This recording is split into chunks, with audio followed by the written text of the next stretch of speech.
Hi guys, it's Matt. Welcome to the video. I am a compulsive gambler in recovery and I'm your mind and movement mentor here to help you.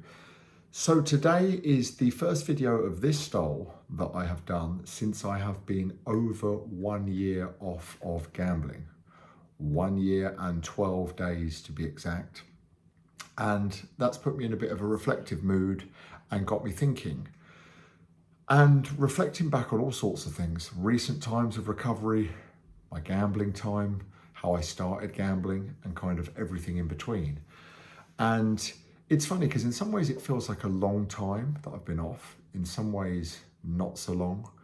And it can almost, I'm very conscious of complacence, but it can almost feel like a different person when I tell stories and think back to my gambling times, because it does feel like my brain has shifted quite substantially since being in recovery, which is of course a great thing. But as I say, I am very conscious of being complacent. I've had loads of support from messages all across different social platforms of kind of people following my journey with this, and that's been fantastic.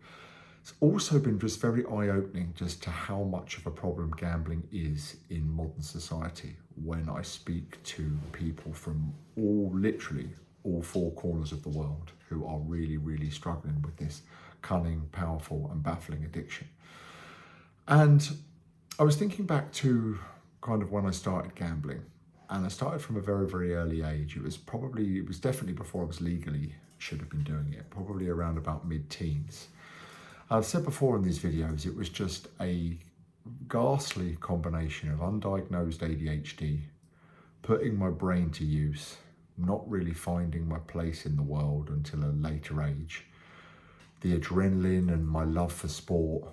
And I remember sometimes when I won some money just thinking, I can't believe this is legal to do this. Like, I've won all this money and like no policeman's going to turn around tonight. Like this is okay to do. And in some ways that was the parasite of the addiction running me from a very, very young age. And I don't think I took it seriously, certainly at a very young age, but arguably ever until recent times. There was always that feeling of I was having just as enough of a good time doing it. It was serving me in a number of different ways of escapism and helping kind of emotionally regulate me and protect me against emotions that I didn't really want to kind of experience and occupy my very, very busy ADHD mind. And when I was in teens, it was kind of like, well, I'm in my teens, I've got my whole life ahead of me. When I was in my 20s, I was working, it was kind of like, well, I'm still young, I don't need to think about buying a house yet. Arguably by the time I was in 30s, especially mid to late 30s, it was kind of almost sort of too far gone, in the point where it was just so kind of entrenched in a part of the way that I was that I never really knew an alternative. And that was definitely like a bit of a regret for me. I do regret not being more open and honest with my parents from a young age. I think they didn't really know what to do when they found out I was gambling. And I was always such a smooth talker and conscious of the consequences that always kind of played the whole thing down. And even though I was really, really struggling in my mind at the time, was just so worried about any kind of repercussions or consequences that I never really kind of wanted to own it. And so it just led to this kind of vicious sort of relapse cycle where sometimes 6, 8, 9 months, maybe longer, I might not gamble for. But I'd always kind of find my way back to it at whatever time, whenever life was a little bit mundane or there was something going on, or I perceived that like I no longer had a problem because I'd fixed my finances a bit and I was kind of off the bottom of the ocean, so to speak, in terms of financial pressure and things like that. And I really don't want to have too many regrets, because I think you can definitely live in the past and life is short and you want to kind of be in the present and look forward. But that is one thing where I think, knowing what I know now, kind of 20 something years ago, if I'd have known the trajectory of my life, certainly in regard to gambling, how much it was going to take from me, was going to pan out this way, I would have been a lot more honest about it. But at the same time, I'm not sure you could have told me that back then. I don't necessarily think that I would have had the maturity. I think, I've said so many times on this channel, the addiction got its claws into me at a very young age, and the addiction does want you isolated. the opposite of addiction is connection. So it wants you not speaking to anyone, it wants you on your own where it can do its best work.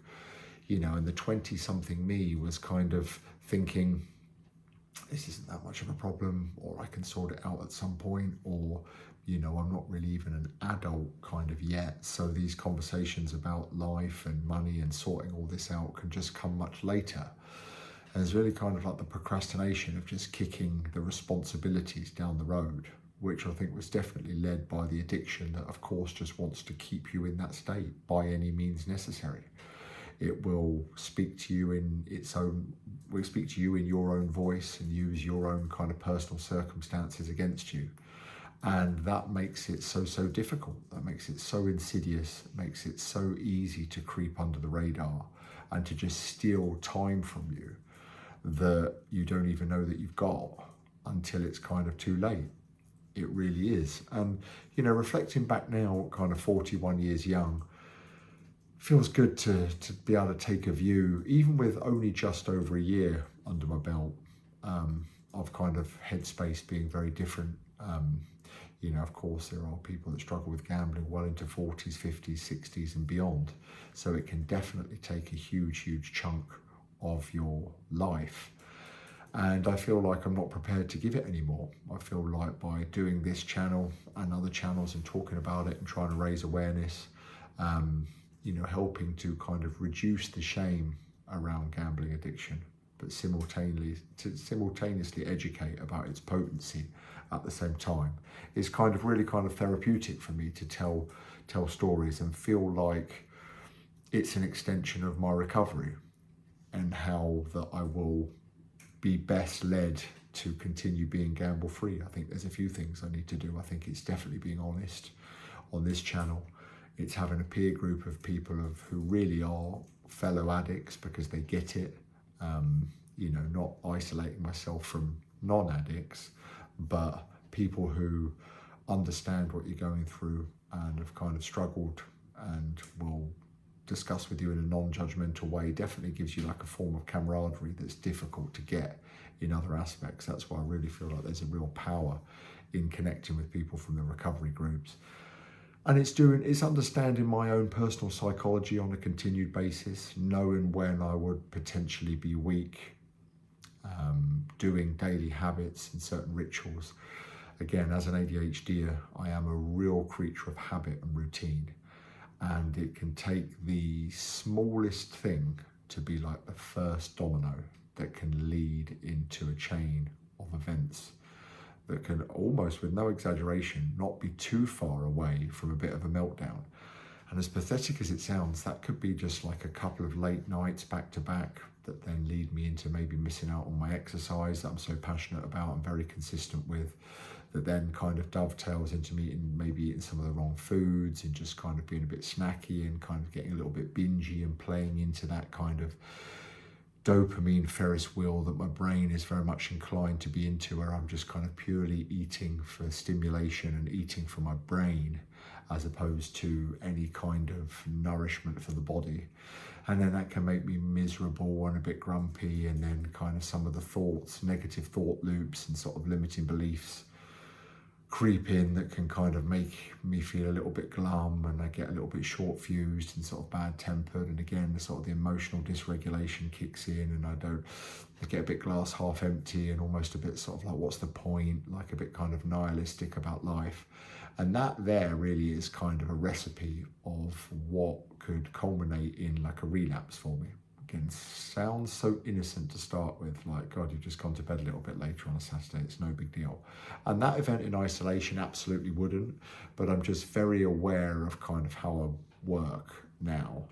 And I think if I'd had this self-awareness at a much younger age, it would have been so useful. Again, some of it largely attributed to undiagnosed ADHD.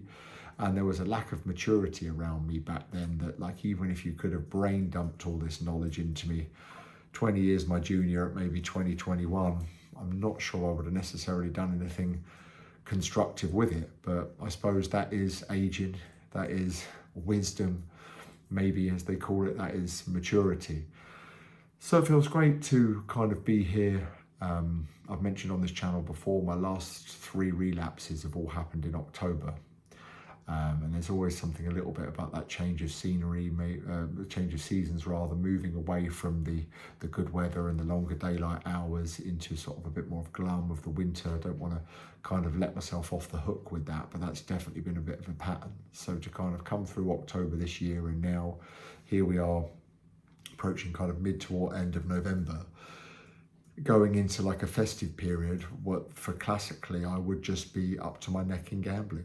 I would be getting completely paralysed in my mind over all the football fixtures over the Christmas period, you know, mentally checking out of kind of family functions and things of get-togethers, and, you know, not really thinking ahead about what presents I would get for anyone, or kind of just even being present in my own mind. I would just be kind of completely in that thought loop often at this time of year, and it really does feel great to not be there.